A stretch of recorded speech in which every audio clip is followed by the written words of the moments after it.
Hey guys, welcome to the podcast. You're with the Struggling Hunters in the Hunting Shack today. I think it's going to be a pretty good podcast. We're going to do our best anyway. Off to the side of me here is Joe. Howdy, guys. And I'm Eric. And we are the Struggling Hunters. Struggling Hunters. See? So, with that said, guys, we'll just kind of get right into it. I'm not very good like Joe. He seems like he can go like 4 or 5 minutes without a pause. I'm more like, I start off and then I'm like, all right, let's just get into it or whatever. So, anyways, that's my introduction. With that said, today we're going to kind of do something fun and jog our memories a little bit and talk about our first memories of hunting, or maybe even some of the most important some of our most important first hunting stories that we had, and go from there and see where the road takes us.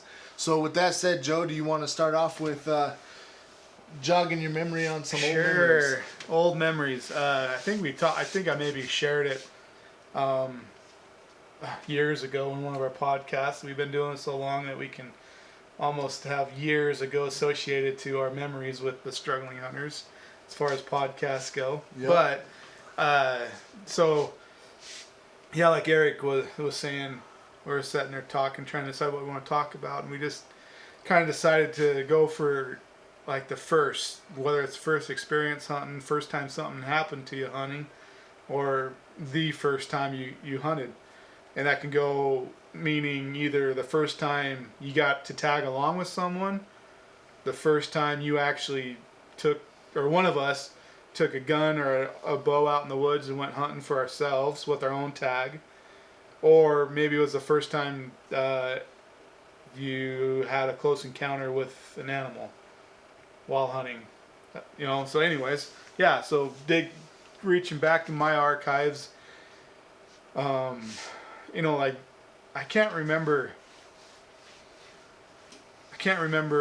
how old I was, or really I got two experiences in mind, and I don't know which one comes first. I think the one I'll share is the earliest one in my childhood, and I wasn't, I was old enough to wipe my own butt, but maybe I wasn't.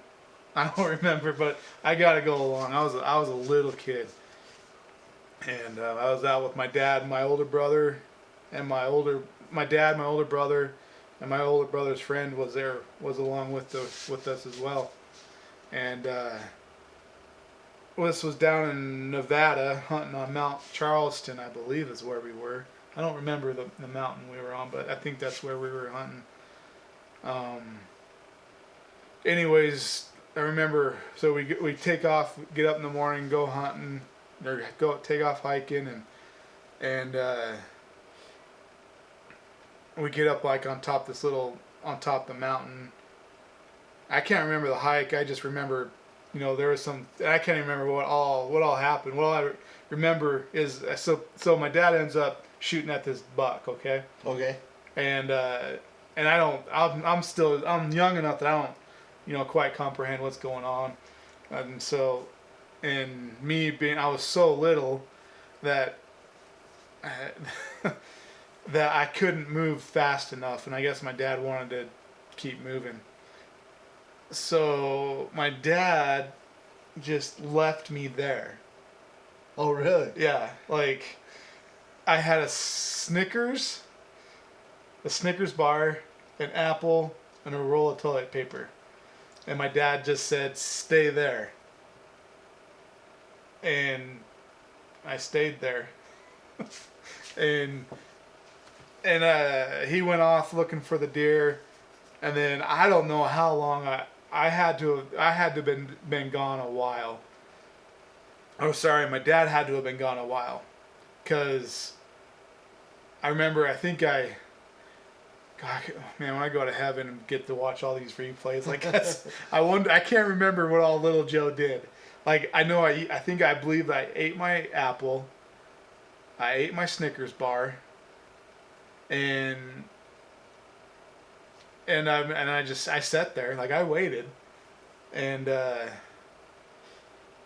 And then I was getting to a point where I thought, it was about time to head back to the truck, and I was getting ready to head back to the truck. Oh wow! And then that's when my dad came back along. But he came back without a deer. But so he was gone long enough, so they tracked the blood. So evidently my dad did hit it. Tracked the blood to a gut pile. Someone else gutted it. No way. Yeah. So how long does it take to, like, it must have been a quick gut job or something, because like either they knew that someone else shot it and they're just trying to hurry up and grab it. That's that's a low. Right. But my dad's side of the story is that he lost me. He couldn't remember where I was. Oh really? Yeah. That's crazy. Yeah. It's not even that extreme, but I sort of have a story like that with Carter. We were hunting with some friends. It was the first time that Carter ever went out hunting, and same thing. We had trail mix and stuff, and I'm like, all right, stay here, eat the trail mix, and I took off to go find where our friend was that I was hunting with, and so I left him there, and I went up, and I just went up a little ways, and surprisingly, I kind of lost him. Like I guess I'm probably more of a helicopter parent or something, but like I kind of got enough away, and I was like, it's like I don't feel comfortable. Like, why did I leave my son? So I turned around and went and picked him up, but I was just trying to find where our friend was, because he went ahead of us. Because Carter was getting tired and everything, and so he went ahead of us, and I was like, all right, we'll meet up with you in a little bit, but I didn't quite know where he was, so I'm like, I'm just gonna walk up here and see if I can spot him. Yeah. And I think I did spot him. I think I did spot him, and he was still ahead of us a ways. So I turned around and got Carter, but on the way back, I remember I was like, man. Nothing looks the same walking back. Walking backwards. I'm like, where did I leave him? Yeah. And I mean, eventually I walked right into him, where I left him, and everything was fine. But there was like a moment there where I was like, oh man, I lost my boy. I did it. yeah. So, anyways, yeah. Yeah. So anyway, that was my first. I think that's my first remembrance of hunting, and. And then I think it was the next year or something. It was just me and my dad, and I think we were back up on Mount Charleston. I grew up in Las Vegas, so my early years were hunting in Nevada, and we didn't get anything that day. I just remember we went for a weekend, and it ended up snowing, and that was kind of a new thing for me. I don't remember how much of a headache I was for my dad, but. I wish I could, I don't know. I probably was a headache because I was a kid, and it was probably cold. But I just remembered putting along with them. I don't remember, I don't remember how often I actually complained. But yeah. Huh, that's interesting. So, you were, do you think that's what hooked you though? Like those early memories? think so, because I'm thinking on that too. So.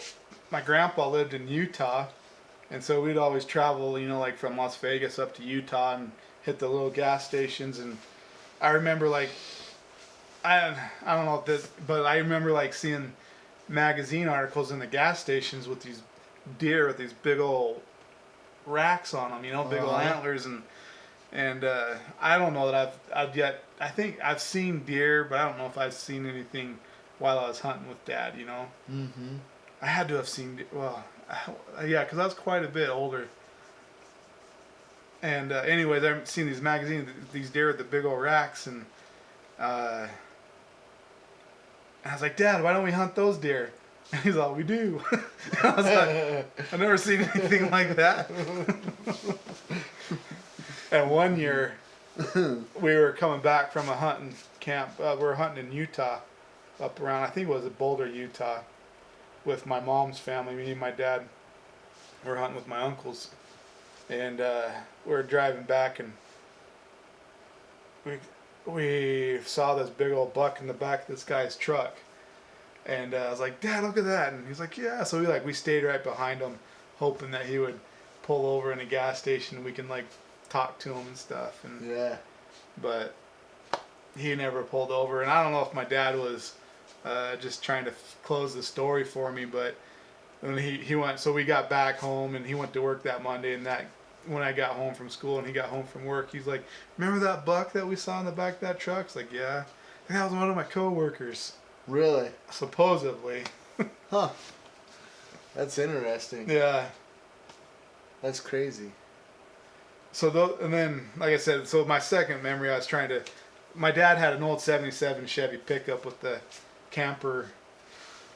little camper sleeping quarters thing in the back of it. So that's what we would sleep in. Oh, nice. It was kind of nice.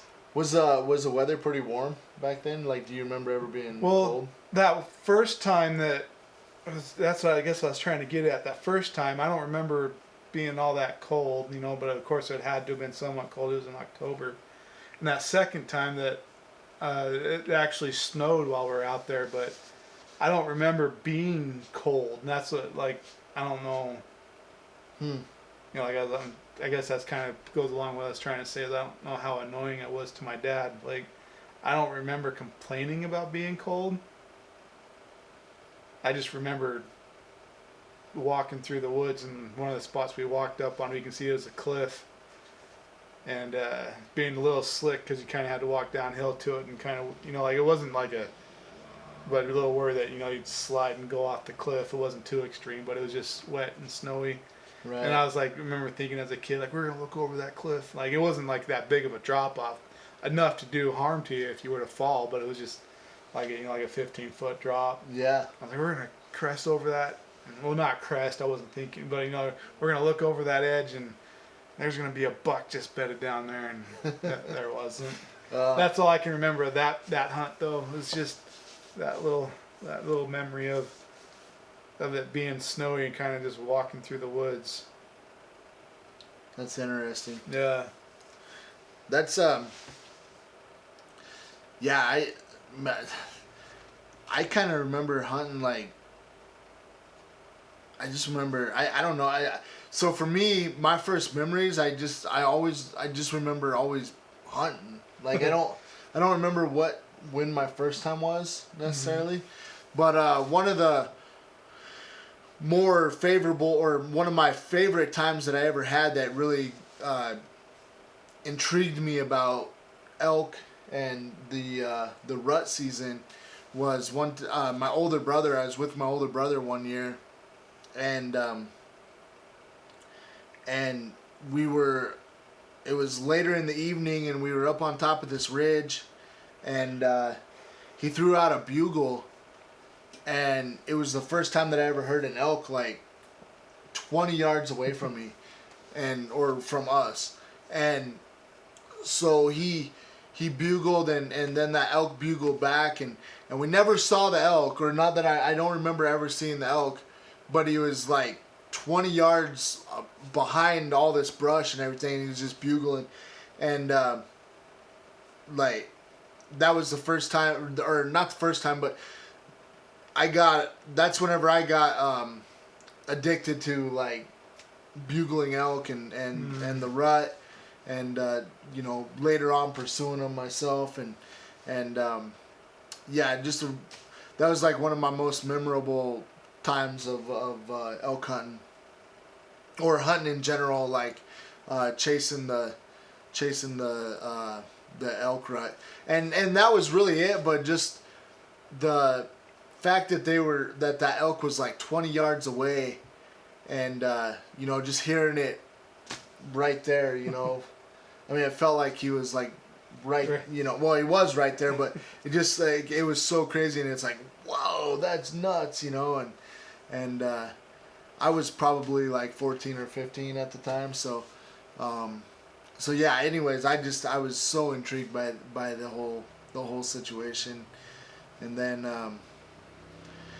yeah, as a kid, I remember, one thing I remember is just intently, like, we'd get to an area or whatever, and they're like, all right, it's time to look. And I remember just, like, being a little kid, and my memory is I was like, you know, like so intent, like focused and everything, very focused. I was very focused to find a deer. I never did find them really. I don't know if it was because, you know, I was shorter and my line of sight wasn't as good, but I remember I was like, oh, you know, gotta find it, and I would intently like try to find the deer. But yeah, so I guess it's a little shorter for me or my story. I was trying to make it go longer, but You know, I was gonna kind of add on too. Is like, you know, you're talking about hearing the elk bugle. I didn't hear my first elk bugle until I was in like my early 20s, and you know, me and a friend were scouting in Utah for his particular area where he's hunting deer, and we parked the car and got out of the truck and hiked down this trail up over this ridge, and we're back in there not too far, and it's kind of funny, like we hear these elk bugle, and I was like, is that what I think it is? He's like, yeah, that was an elk. And I was like, whoa. yeah, And then like off to another side, there's another elk that started to I think there was like 4 or 5 different elk bugling that, because like there's different spots that elk were bugling back, and all of a sudden like these 3 people come walking up the trail, like not walking but like almost running, and I guess it was like an early youth hunt, and they had a rifle, and it was a dude and his girlfriend and his younger brother, and his younger brother had an elk tag, and they were, I guess, trying to run up the ridge and go down another ridge. I don't know if they had eyes on it or on an elk or what, but right.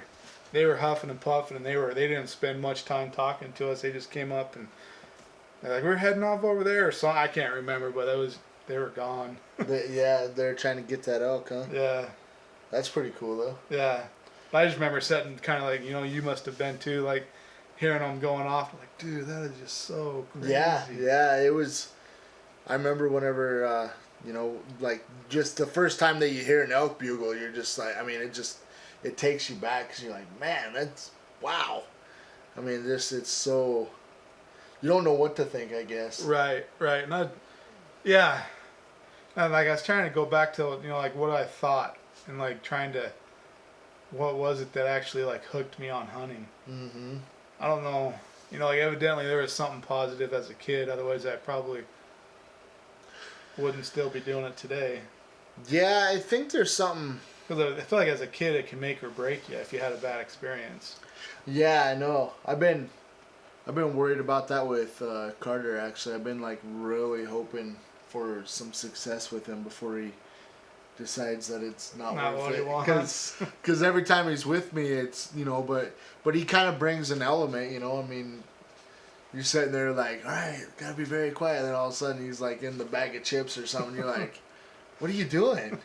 So, you know, like he kind of brings his own challenges, or the fact that he's, you know, he's getting older now, and I think he's getting a little better about it. But for the longest time, you'd be like, all right, sit still, and then he'd be like breaking sticks or something. And I'm like, what are you doing? And so yeah, I've always, hunting with him, I've definitely had give and take, but I've kind of said it before, and you know, really, I mean, my goal with him is to get him to a place where he's a better hunter than I am, or that I ever was, especially at that age, and try to train him up to where, you know, he's, you know, passing that knowledge on. When he was born, that was kind of one thing that I kind of, like all that stuff made me want to care for it that much more. Mm-hmm. Is like wanting to show him the way of hunting, and because it meant so much to me growing up, you know, and I mean, I loved hunting and fishing. I would be out there. I remember we'd go camping in the woods, speaking of fishing, and we'd go be out in the woods camping or whatever, and I mean, I'd be gone all day long. I wouldn't, you know, I wouldn't see camp till it got dark, and I was just, I mean, that's just what you did as a kid, and those moments were so important to me that when Carter was born, it like all that came flooding to me where I'm like, I want to give him that same opportunity. And so I hope that one day he looks back at all this and kind of understands what I tried to do and hopefully show his kid the bigger picture of everything. Like that's something that I I feel like the hunting population is, I don't know, I mean, it seems like it's good and strong, but then I do see an angle where it could all disappear one day, and I'm like, well, if I could keep the Stewart family basically, to keep them as hunters as long as we can, maybe we have a nice long tradition of hunting. So yeah, just something that I think about a lot. So hopefully hunting stays strong for a long time. Hopefully we the hunting communities and hunting in general stay strong. I think the pandemic, if I'm being honest, I mean, the pandemic kind of pushed that idea a lot. Like, people kind of got it or understood well, it. they got out and did stuff they haven't done in a while. Yep. With the pandemic, because there used to be over-the-counter tags that you didn't have to buy within the first hour in Utah. Now you gotta, I could wait a couple months or a month or so before I had to buy a tag, and now it's, you got an hour and a half to purchase your tag online. Yep.